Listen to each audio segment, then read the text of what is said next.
Thanks, Lisa. I'm really honored to have been asked, and it's good. It's really just so good to be with you all, with our CTS family.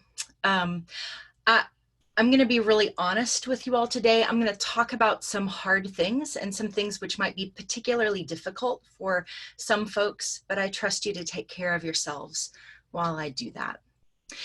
I read a lot of poetry, and I often begin when I'm speaking with congregations or groups with a poem. So I want to do that today. This is Blessing in a Time of Violence by Jan Richardson. This blessing appears in Jan's book, The Cure for Sorrow, a book of blessings for times of grief. Jan is excellent. If you don't know her work, look up paintedprayerbook.com. Blessing in a time of violence, which is to say, this blessing is always. Which is to say, there is no place this blessing does not long to cry out in lament, to weep its words in sorrow, to scream its lines in sacred rage. Which is to say, there is no day this blessing ceases to whisper into the ears of the dying, the despairing, the terrified. Which is to say, there is no moment this blessing refuses to sing itself into the heart of the hated and the hateful, the victim and the victimizer, with every last ounce of hope it has.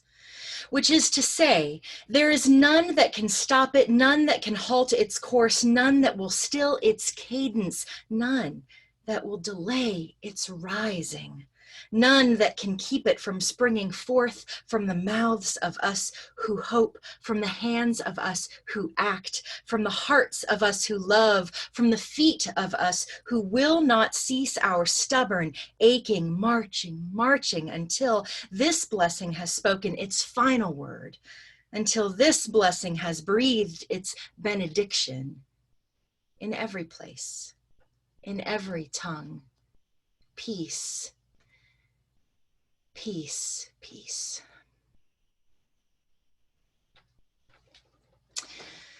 I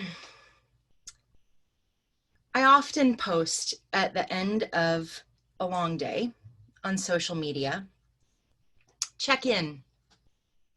Check in. How are you? Where did you see hope today? Sometimes I ask further, where did you see hope this week? Last week? And sometimes, if it's been a particularly devastating day, I end one of these regular hope posts with, did you look? When Lisa Zook invited me to speak to you all today, she suggested that I might speak about these hope posts, the search for hope and the cultivation of it. This got me thinking, when did I start doing that? When did I start asking people, where did you see hope today? So I did a deep dive into the annals of Facebook to find out. The first hope post was made on Wednesday, November 9th, 2016. That was the day after the last presidential election.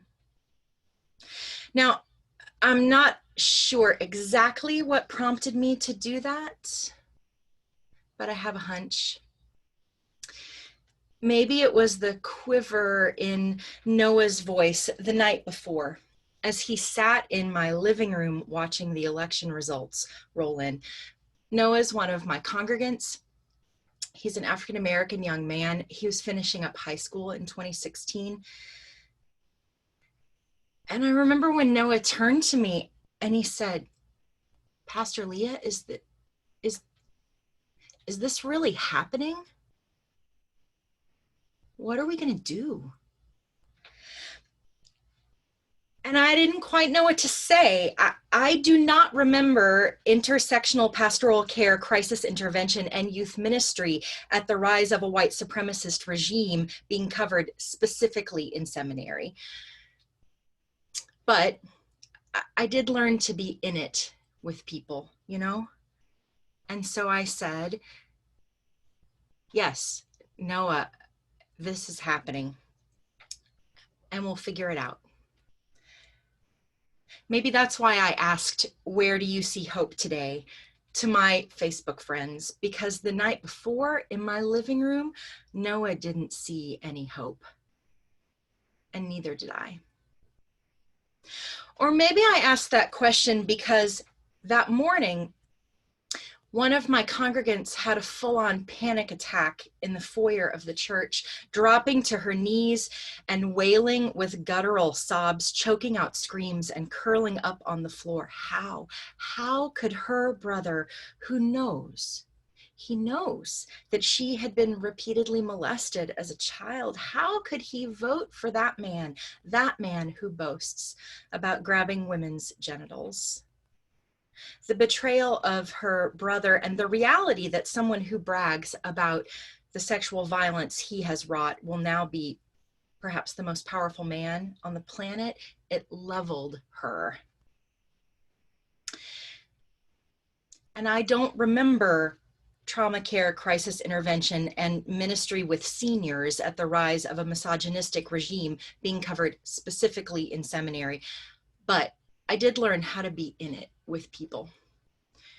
And so I got down on the floor with her and I breathed deeply until she returned to herself. And maybe that's why I asked, where did you see hope today? Because that morning in the church foyer, she didn't see any, and neither did I. Or maybe I asked the question because I've been a pastor for a long time by now, and I know how hard hope is to come by on any old day, let alone a day that's been sunk by evil and despair. And you who are faith leaders and you who are preparing for ministry, you know this to be true. We've all watched folks spiral in personal apocalypses all their own, when the phone call or the diagnosis or the no news is not good news comes. I've laughed with people in rehab and played poker with people in psych wards, and the first baby I ever baptized was dead, and so was his twin. Life is hard. There's enough heartache in any small town to break you wide open, Dow Edgerton says. I did learn that in seminary. And he's right, of course. And there are different kinds of breaking. There's the breaking that shatters you, that splinters you into a million little pieces and shards like Humpty Dumpty, and there's no putting you back together again. Or there's the kind of breaking that breaks you open, like a seed, like a rusted lock, like a womb, like the tomb.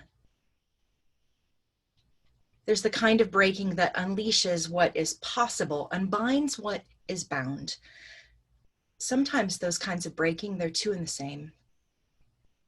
There's the kind of breaking that opens so that new life has a way out. Maybe that's why I ask the question, where do you see hope today? To try to bend the arc of the universe toward that kind of breaking, the breaking that breaks justice wide open. Ruben Alves, the Brazilian liberation theologian, asks, what is hope? And he answers the question with this: it is a presentiment that imagination is more real and reality less real than it looks. It is a hunch that the overwhelming brutality of facts that oppress and repress is not the last word.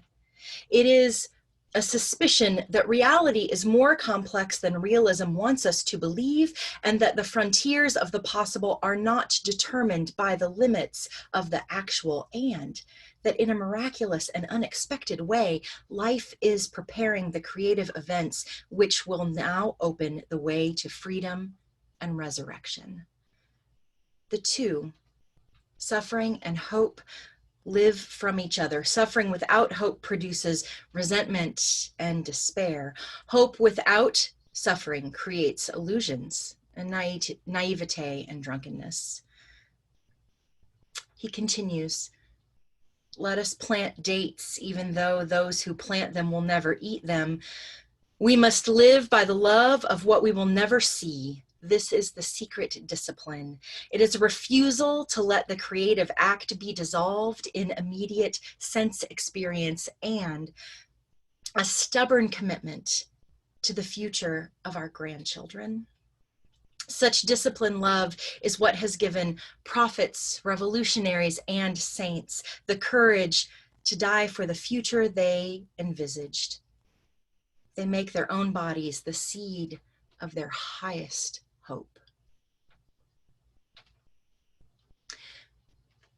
I don't know exactly why I started asking that question nearly 4 years ago, and why I continue to ask it over and over and over again as a practice, as a discipline, as a way through all of this. But Alvis's words reverberate within me when I read them. I refuse to let the creative act be dissolved in immediate sense experience, and I have a stubborn commitment to the future of my grandchildren, and to the future of your grandchildren. And so I keep posting, check in, and asking, how are you? And wondering, where did you see hope today? And reminding y'all, did you look? Because we have to keep looking, because I know that some of you do not look for it. I know that some of you don't look for hope, but we have to look, we have to keep looking. We have to keep looking so we won't break, but so we'll get broken open. Actively looking for hope is the antidote to despair. It is the thing that saves us from cynicism. It's what buoys us when we would otherwise sink into indifference. It gives birth to empathy. In asking people repeatedly where they see hope, we invite people to cultivate the practice of resistance. And it's a practice that we keep amid a tractor beam of resignation.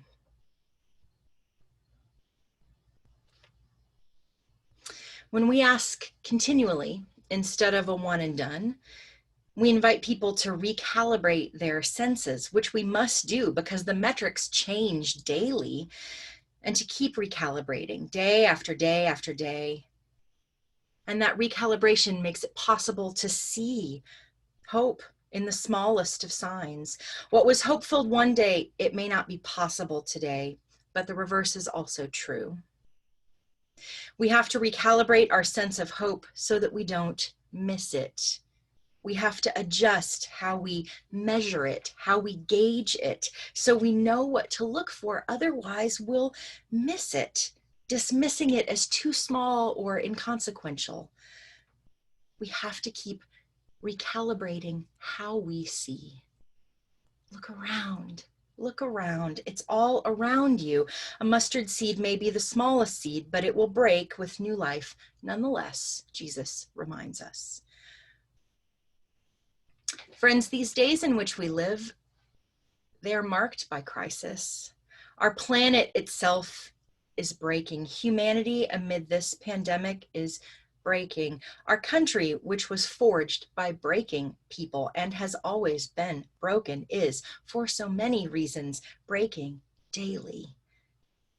And in this moment of breaking, for you and I, who are faith leaders, two things are true. First, the boundaries of the public square have been moved back as far as the internet can reach, and we who are faith leaders, we are the meaning makers for this moment in which we live. What meaning will you make in this present moment of breaking? I would invite you to start asking, where did you see hope today? In doing so, friends, we midwife this moment of breaking. I'll tell you that what happens whenever I ask is interesting. Sometimes people answer in droves. Sometimes only a couple of folks comment. Often people like the post so that they can stay connected to it, so that they can come back and see where others have spied hope. And I suspect that there are plenty of lurkers, people who visit and revisit the post to glimpse what others have written, even though they never indicate that they do so. But I bet that's true. People give all sorts of answers.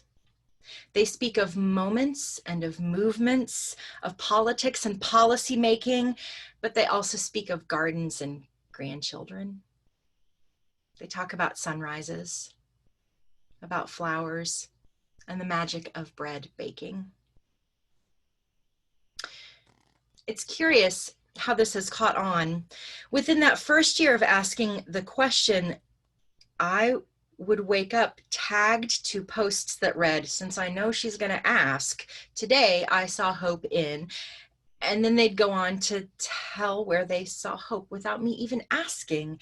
And suddenly I wasn't alone in this asking, and suddenly I wasn't alone in this recalibration of hope, and suddenly I wasn't alone in the midwifing of the breaking. So I want to clarify, I'm no Pollyanna. Honestly, I think it will all get worse before it gets better. And I believe that for every action, there is an opposite reaction, sometimes equal, but y'all, sometimes it's worse. You all know this, of course. Backlash is deadly, and justice, although we want it to roll down like water, sometimes it just dries up before our eyes. I'm no Pollyanna. And maybe that's why I ask, where did you see hope today? Because some days I cannot see tomorrow. Because some days I need to be broken open too. Reverend Victoria Stafford says, our mission is to plant ourselves at the gates of hope, not the prudent gates of optimism, which are somewhat narrower, nor the stalwart, boring gates of common sense, nor the strident gates of self-righteousness, which creak on shrill and angry hinges. People cannot hear us there, they cannot pass through. Nor the cheerful, flimsy garden gate of everything is going to be all right, Stafford says. But a different, sometimes lonely place, the place of truth-telling about your own soul, first of all, and its condition, the place of resistance and defiance, the piece of ground from which you see the world both as it is and as it could be, as it will be, the place from which you glimpse not only struggle, but joy in struggle. And we stand there, she concludes, beckoning and calling, telling people what we are seeing and asking people what they see.